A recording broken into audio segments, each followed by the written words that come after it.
À Ouagadougou, 1000 bus neufs changent brutalement le rythme urbain. Financé sans dette par l'or et le coton, ce déploiement promet mobilité, emplois locaux et audits publics, tout en exposant le pays à une pression sécuritaire persistante. Que révèle ce pari pour les familles pressées et pour Ibrahim Traoré face à la volatilité des marchés mondiaux, aujourd'hui comme demain? Un modèle africain se dessine, observé de près, entre promesses de souveraineté économique et vulnérabilité potentielle. Cette partie s'engage à clarifier ce que le projet des 1000 bus promet réellement et ce qu'il met en jeu au-delà de l'image spectaculaire. Le bénéfice central est simple: rendre lisible en peu de temps une stratégie économique fondée sur des décisions mesurables et visibles. Pour le lecteur, l'intérêt est immédiat: comprendre si une politique de souveraineté peut produire des effets concrets sans recourir à l'endettement extérieur. L'enjeu dépasse le transport public. Il touche à la crédibilité de l'action publique dans un contexte de guerre interne et de pression terroriste constante. Le pari comporte cependant des risques structurels. Misère sur l'or et le coton expose l'investissement à la volatilité des marchés mondiaux, sans filet financier externe. La réussite exige donc une exécution rigoureuse, une maintenance continue et une transparence soutenue. Ibrahim Traoré assume cette tension comme une démonstration: transformer une contrainte en signal politique et économique. Si l'expérience convainc, elle ouvre une voie alternative observée par d'autres États africains. Si elle échoue, elle renforcera l'idée que l'autonomie économique reste fragile sous instabilité sécuritaire. Plus de 80 millions de dollars ont été mobilisés, sans dette extérieure, uniquement à partir de l'or et du coton nationaux. Ce chiffre, engagé en pleine guerre interne, place immédiatement le projet des 1000 bus dans une catégorie à part, où l'audace financière précède toute lecture idéologique. Il révèle une rupture nette avec les schémas classiques de financement des infrastructures en Afrique subsaharienne. Cette décision n'est pas un détail technique. Elle constitue le cœur du message porté par Ibrahim Traoré, qui choisit de rendre visible rapidement l'usage des ressources internes. Ce choix intervient dans un contexte lourd. Le Burkina Faso traverse une période marquée par l'insécurité persistante, la pression terroriste et une méfiance historique envers les modèles de développement dépendants de l'endettement extérieur. Dans cet environnement, chaque décision économique est scrutée à la fois pour ses effets immédiats et pour ce qu'elle symbolise. Les bus deviennent alors plus qu'un moyen de transport. Ils servent de test public de souveraineté économique, observable par la population urbaine et par les partenaires extérieurs. Le transport public n'est pas sélectionné au hasard. À Ouagadougou, les déplacements quotidiens représentaient un frein concret à l'accès au travail, à l'éducation et aux soins. Avant le projet, la ville reposait largement sur des minibus vétustes, irréguliers, dérégulés et saturés. En introduisant une flotte structurée, le pouvoir cherche un impact rapide, perceptible dès les premiers trajets. L'objectif est clair: produire un résultat tangible avant que le débat politique ne se referme sur des abstractions. Autour de ce noyau visible, une mécanique plus profonde se met en place. Des ateliers locaux sont réorganisés, des jeunes sont formés aux métiers techniques, et une chaîne de maintenance commence à émerger. Ibrahim Traoré inscrit cette montée en compétences locales dans une stratégie plus large: réduire la dépendance extérieure, non seulement financière, mais aussi industrielle. La mini-révélation n'est donc pas seulement budgétaire, elle concerne la méthode même de gouverner sous contrainte. Pour comprendre l'effet réel du projet, il faut quitter les annonces et suivre des trajectoires concrètes. Le premier personnage relais est un jeune technicien formé dans les ateliers réaménagés de Ouagadougou. Avant le lancement, son horizon professionnel se limitait à des emplois informels, instables et peu qualifiés. En quelques mois, il acquiert des compétences mécaniques certifiées, participe à l'assemblage et à la maintenance des bus et intègre une économie formelle structurée. Le changement n'est pas spectaculaire à l'échelle nationale, mais il est décisif pour son parcours individuel. Un second relais apparaît du côté des usagers. Une employée vivant en périphérie de la capitale réduisait autrefois ses déplacements pour éviter des trajets longs et imprévisibles. L'arrivée de lignes régulières modifie son quotidien. Horaires stabilisés, accès plus fiable au travail et aux services publics, fatigue réduite. Ces gains, modestes pris isolément, s'additionnent à l'échelle de milliers de foyers et produisent un effet cumulatif sur la ville. Ces récits illustrent une logique plus large. Le projet ne vise pas uniquement la mobilité, mais l'activation simultanée de plusieurs leviers: emploi local, compétences techniques, productivité urbaine et confiance collective. En reliant les quartiers périphériques au centre, le réseau de bus agit comme un accélérateur discret, réduisant des frictions quotidiennes longtemps acceptées comme inévitables. Ibrahim Traoré met en avant ses impacts précoces pour ancrer la stratégie dans l'expérience vécue. Le message est simple: une politique économique gagne en crédibilité lorsqu'elle modifie rapidement des routines ordinaires. En somme, des effets visibles créent une adhésion mesurable. Tout commence par une décision de rupture, prise dans un environnement où chaque choix comporte un coût immédiat. En pleine guerre interne et sous pression sécuritaire constante, le pouvoir burkinabé tranche. Le projet des 1000 bus sera financé sans aucun recours à la dette extérieure. Ibrahim Traoré valide ce principe comme un acte fondateur, à la fois économique et politique. L'activation est rapide. Les dépôts de Ouagadougou sont réaménagés. Les premiers flux financiers issus de l'or et du coton sont redirigés et les commandes de composants sont lancées sans phase pilote prolongée. Le calendrier est volontairement serré afin de produire des effets visibles avant que le scepticisme ne s'installe. La montée en puissance constitue le premier moment de tension. Les pièces arrivent de manière échelonnée. Les équipes locales apprennent en produisant et chaque retard technique se répercute immédiatement sur l'ensemble du planning. Les ateliers fonctionnent sous pression continue. Des milliers de jeunes sont formés en accéléré au métier de l'assemblage, de la mécanique et de la gestion logistique. Cette phase révèle une contrainte centrale du modèle. L'absence de financement externe supprime les marges de manœuvre classiques. Chaque problème doit être résolu en interne, sans amortisseur budgétaire, ce qui transforme la gestion quotidienne en exercice d'équilibre permanent. Le point culminant survient avec la mise en circulation progressive des premiers bus. La ville change de rythme. Des lignes visibles apparaissent, les horaires deviennent réguliers et les habitants commencent à adapter leurs déplacements. Le scepticisme initial laisse place à une adoption pragmatique. Ce basculement est décisif. Le projet cesse d'être une promesse politique pour devenir une infrastructure vécue. À ce stade, Ibrahim Traoré insiste sur la transparence comme condition de crédibilité. Les audits financiers sont publiés, les dépenses détaillées, et chaque étape est exposée comme preuve de gestion maîtrisée. Viennent ensuite les répliques, moins spectaculaires mais tout aussi déterminantes.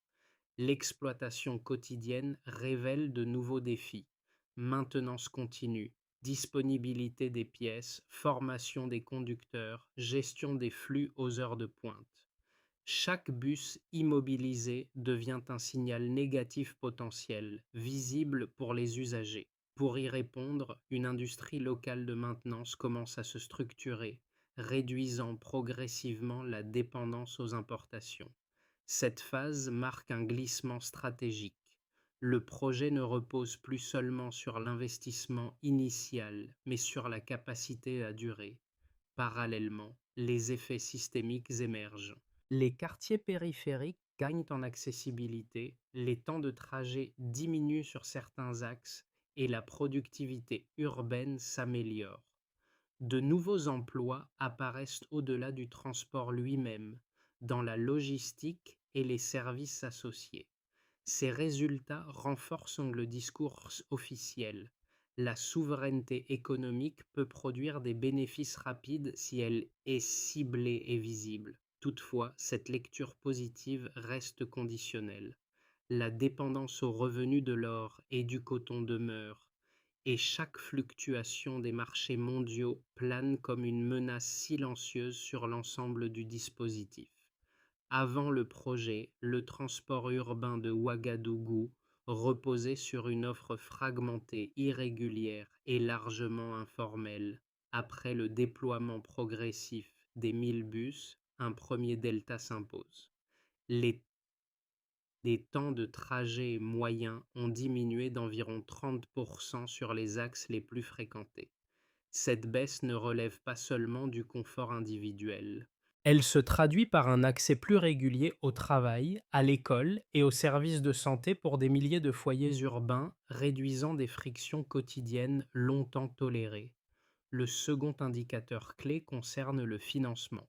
Plus de 80 millions de dollars ont été mobilisés sans dette extérieure, exclusivement à partir de l'or et du coton nationaux. Ce chiffre modifie la lecture budgétaire habituelle. Dans des projets comparables, les infrastructures de transport s'appuient généralement sur des prêts multilatéraux étalés sur de longues périodes. Ici, chaque dollar engagé doit produire un effet rapide, car il n'existe ni période de grâce ni étalement de remboursement. Cette contrainte renforce la discipline d'exécution, mais expose aussi le projet à la volatilité des marchés mondiaux. Le troisième indicateur touche à l'emploi. Plus de 10 000 emplois directs et indirects ont été générés, répartis entre l'assemblage, la maintenance, la gestion du réseau et les activités connexes. Ce volume dépasse celui d'une simple exploitation de transport public. Il révèle la constitution d'une chaîne de valeur locale dans laquelle la formation technique occupe une place centrale. L'enjeu n'est pas seulement quantitatif. Les compétences acquises sont en partie transférables vers d'autres secteurs mécaniques, ce qui transforme ces emplois en actifs potentiellement durables. Ces chiffres exigent toutefois une interprétation prudente. La réduction des temps de trajet reste concentrée dans la capitale et ses périphéries immédiates. L'impact économique demeure donc spatialement limité. De même, les emplois créés dépendent étroitement du maintien de la flotte en circulation. Une baisse prolongée des revenus issus de l'or ou du coton fragiliserait la capacité à financer la maintenance et pourrait réduire ses gains. Un élément complémentaire, moins visible mais structurant, concerne la publication régulière des audits financiers. Même s'ils ne constituent un indicateur économique direct, ces audits jouent un rôle stabilisateur. La transparence réduit le risque de détournement, améliore la confiance interne et renforce l'acceptabilité sociale du projet. Dans un environnement marqué par la défiance envers la gestion publique, cet effet agit comme un multiplicateur indirect de performance. Pris ensemble, ces indicateurs dessinent une trajectoire cohérente à court et moyen terme. Ils ne démontrent pas encore la soutenabilité à long terme du modèle, mais ils établissent sa faisabilité opérationnelle sous contrainte. Ibrahim Traoré s'appuie sur cette lecture chiffrée pour défendre l'idée qu'un État confronté à l'insécurité peut néanmoins mobiliser ses ressources internes de manière efficace, à condition de concentrer les investissements et d'en rendre les effets immédiatement observables. La question décisive demeure: ces deltas résisteront-ils aux chocs externes et au cycle des marchés mondiaux, ou reflètent-ils une fenêtre favorable mais transitoire? Les critiques du projet avancent d'abord un argument de vulnérabilité macroéconomique. Financer une infrastructure majeure à partir de deux matières premières expose mécaniquement le dispositif aux fluctuations des marchés mondiaux. Les prix de l'or et du coton évoluent indépendamment des choix nationaux et peuvent rendre connaître des variations rapides. Dans un pays confronté à une insécurité persistante, une baisse prolongée des revenus réduirait la capacité à entretenir la flotte, à payer les salaires et à renouveler les équipements. Selon cette lecture, l'absence de dette extérieure ne renforce pas la résilience. Elle supprime un amortisseur financier traditionnel. Un second argument concerne la concentration géographique et sectorielle. Les bénéfices observés se situent largement à Ouagadougou, laissant une grande partie du territoire à l'écart. Les emplois créés, bien que nombreux, restent liés à un secteur précis. Les détracteurs estiment qu'un choc affectant le transport urbain aurait des effets en cascade sur l'emploi local et la productivité. Le projet serait alors performant à court terme, mais insuffisamment diversifié pour constituer une base de développement équilibrée. Ces critiques ne peuvent être écartées comme purement idéologiques. Elles soulignent des fragilités réelles.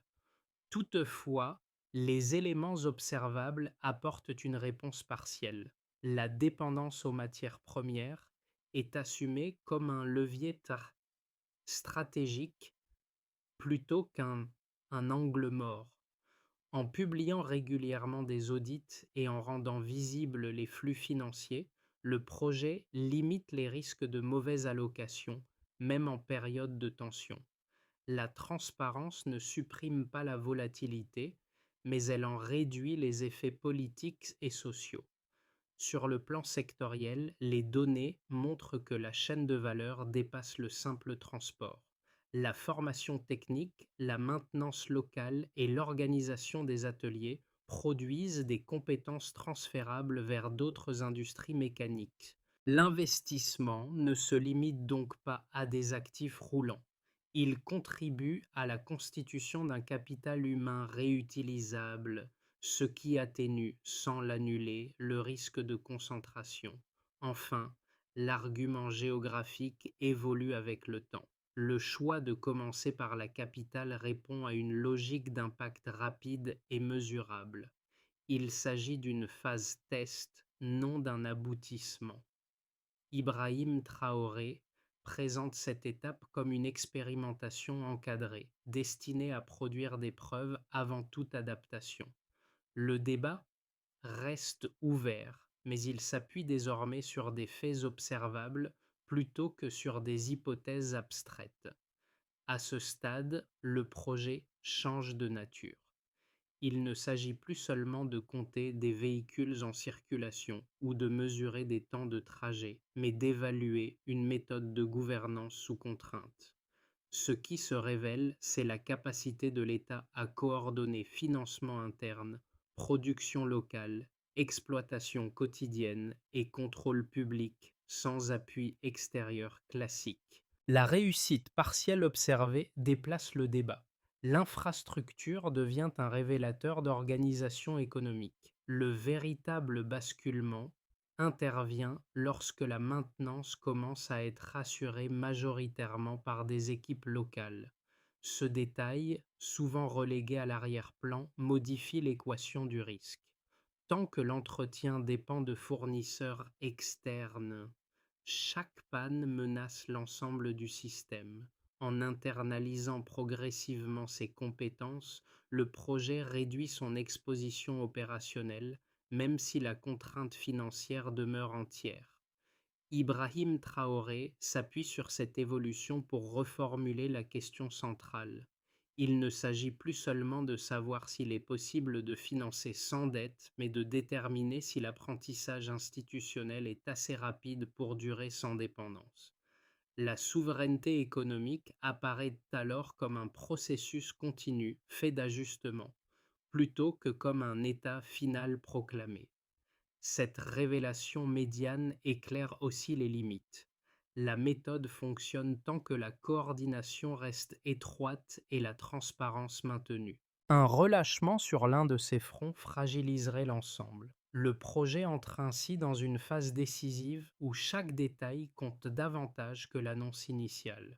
Pour les institutions publiques, les effets du projet se manifestent d'abord dans la gestion quotidienne de la ville.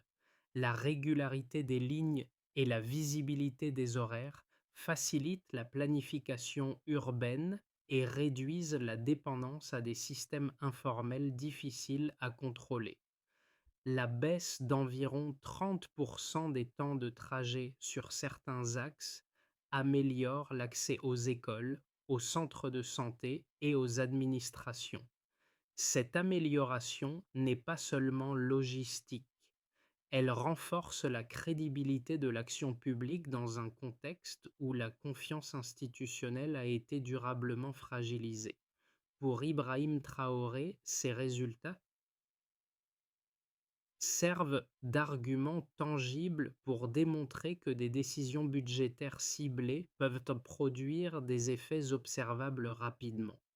Du côté des entreprises et des acteurs économiques urbains, l'impact principal concerne la productivité. Des déplacements plus courts et plus prévisibles réduisent les retards, stabilisent les horaires de travail et fluidifient les échanges commerciaux. Les petites activités dépendantes de la mobilité quotidienne, comme le commerce de proximité ou les services urbains, bénéficient directement de cette régularité accrue. La création de plus de 10 000 emplois directs et indirects stimule également la demande locale, renforçant un cercle économique interne. Toutefois, cet effet reste concentré sur la capitale et dépend étroitement du maintien de la flotte en fonctionnement continu. Pour les habitants, les conséquences sont plus diffuses, mais profondément structurantes. Les familles vivant en périphérie gagnent un accès plus fiable au centre-ville, ce qui élargit leurs opportunités professionnelles et éducatives. Le temps libéré par la réduction des trajets se transforme en heures supplémentaires pour le travail, la vie familiale ou le repos. Ces gains modestes pris isolément s'additionnent à l'échelle de milliers de foyers et modifient progressivement les routines urbaines. Cette amélioration du quotidien, souvent absente des indicateurs macroéconomiques, joue un rôle central dans l'acceptation sociale du projet porté par Ibrahim Traoré. À l'échelle régionale, les conséquences sont encore indirectes, mais déjà perceptibles.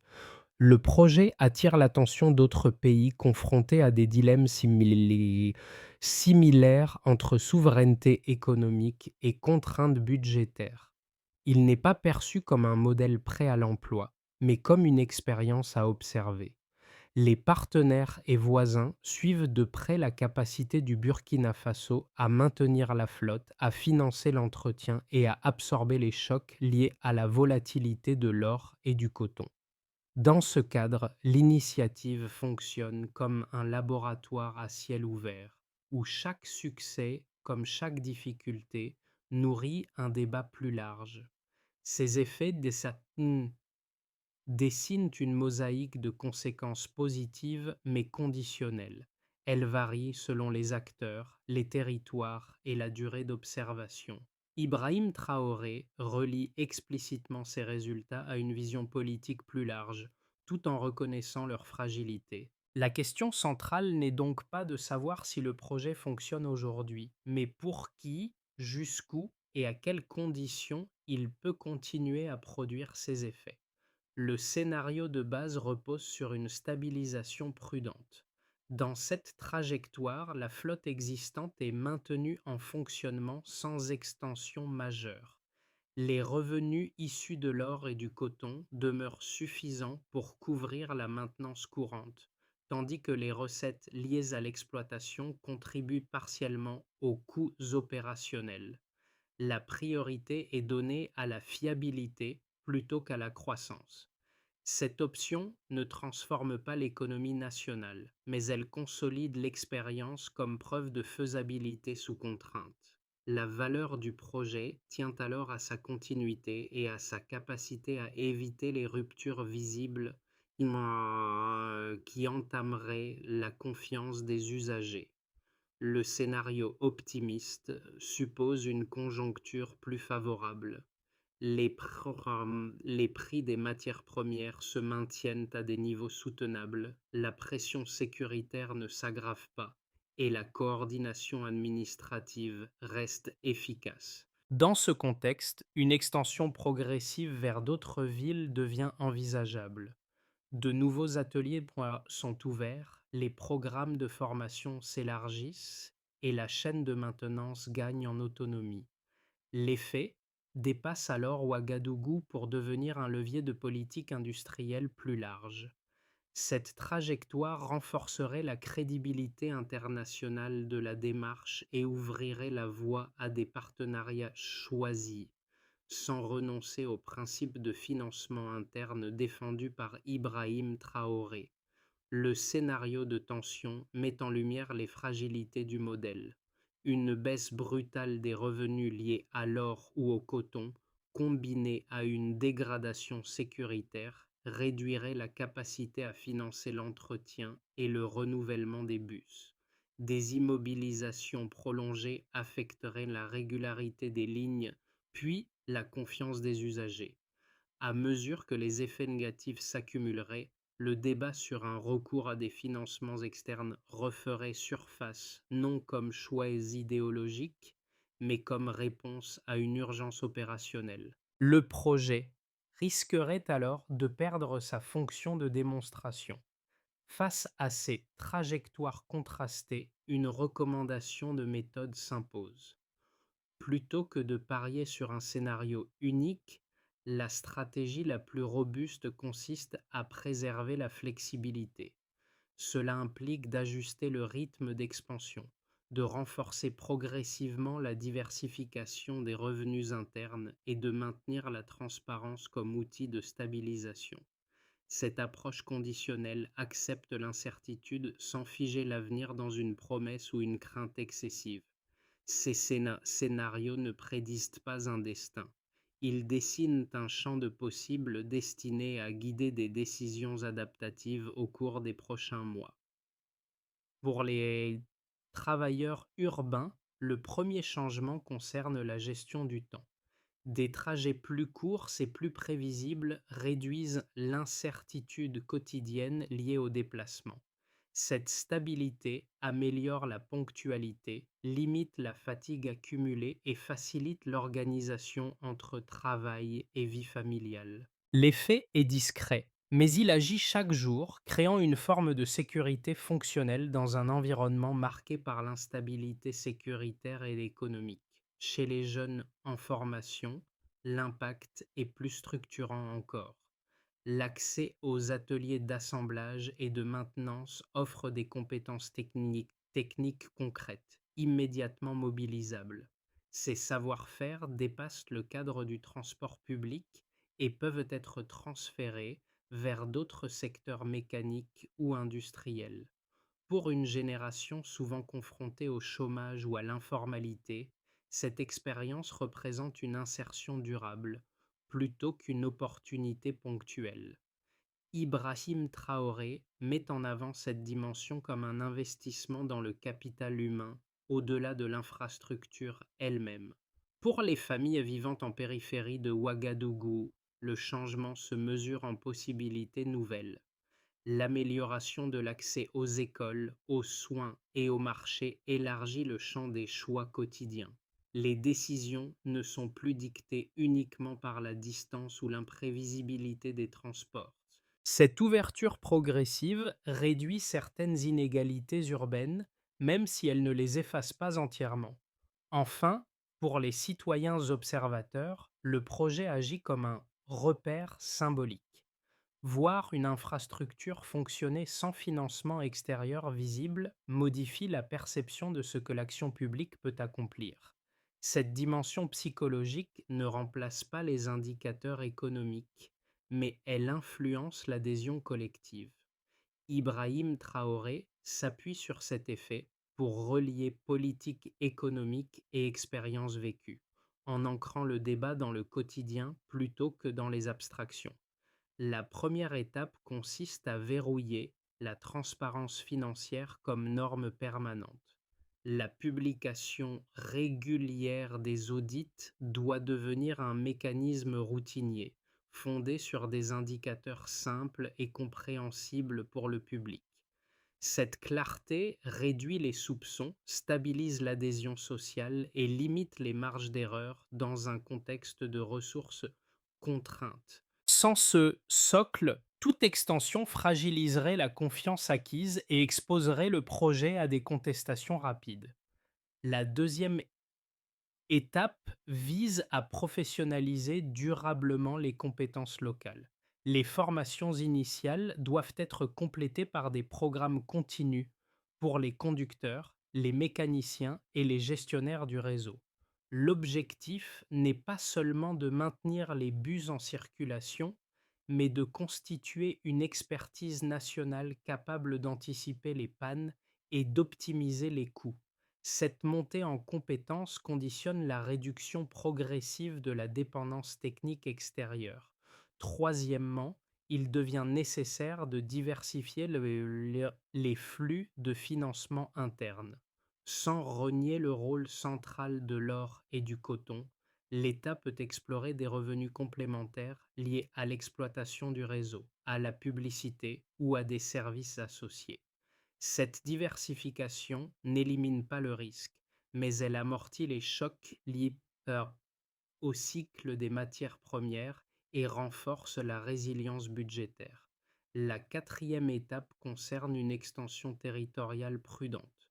Toute diffusion vers d'autres villes doit s'appuyer sur des capacités locales déjà préparées, avec des ateliers et des équipes formées en amont. L'objectif est d'éviter un déploiement trop rapide qui diluerait les ressources et affaiblirait la maintenance existante. Enfin, associer davantage les citoyens constitue un levier décisif. Des mécanismes de consultation régulière sur les lignes et les horaires renforcent la légitimité du projet. Ibrahim Traoré présente cette implication comme un outil de pilotage autant que comme un symbole de responsabilité publique. Ces étapes ne garantissent pas le succès, mais elles définissent des points de contrôle concrets pour transformer une réussite initiale en trajectoire soutenable. Dans les ateliers de Ouagadougou, un geste revient chaque jour. Serrer un boulon, ajuster un panneau, tester un circuit avant la mise en service. Ce geste ordinaire relie le projet des 1000 bus à quelque chose de plus profond qu'une simple infrastructure. Il incarne la volonté de produire, réparer et décider localement, malgré la guerre et l'incertitude économique. Le motif aperçu plus tôt prend ici tout son sens car il condense l'effort quotidien derrière une politique publique visible. Ce rappel éclaire les effets déjà observés.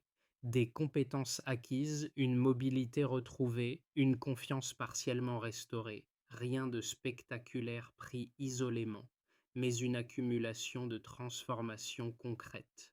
Chaque bus en circulation rappelle que la souveraineté économique n'est pas une déclaration, mais une pratique exigeante, répétée jour après jour. Cette lecture donne une épaisseur humaine aux chiffres et aux scénarios. Ibrahim Traoré inscrit cette image au cœur de son discours. Il ne promet pas une réussite définitive, mais une direction assumée, fondée sur l'effort interne, la discipline budgétaire et la responsabilité publique. Cette posture résonne dans un contexte africain marqué par la lassitude face aux modèles importés et aux promesses non tenues. Rien n'est acquis et tout peut encore basculer. Mais l'expérience laisse une trace durable, celle d'un pays qui tente, ajuste et apprend à partir de ses propres moyens. Une souveraineté se construit geste après geste. Le projet des 1000 bus invite désormais à une réflexion plus large que le seul cas burkinabé. Il interroge la manière dont des États confrontés à de fortes contraintes peuvent mobiliser leurs ressources internes, rendre leurs choix visibles et accepter une part de risque assumée. Sans être reproductible à l'identique, l'expérience ouvre un espace de discussion sur les alternatives possibles au modèle fondé presque exclusivement sur l'endettement extérieur. Cette démarche appelle un regard nuancé.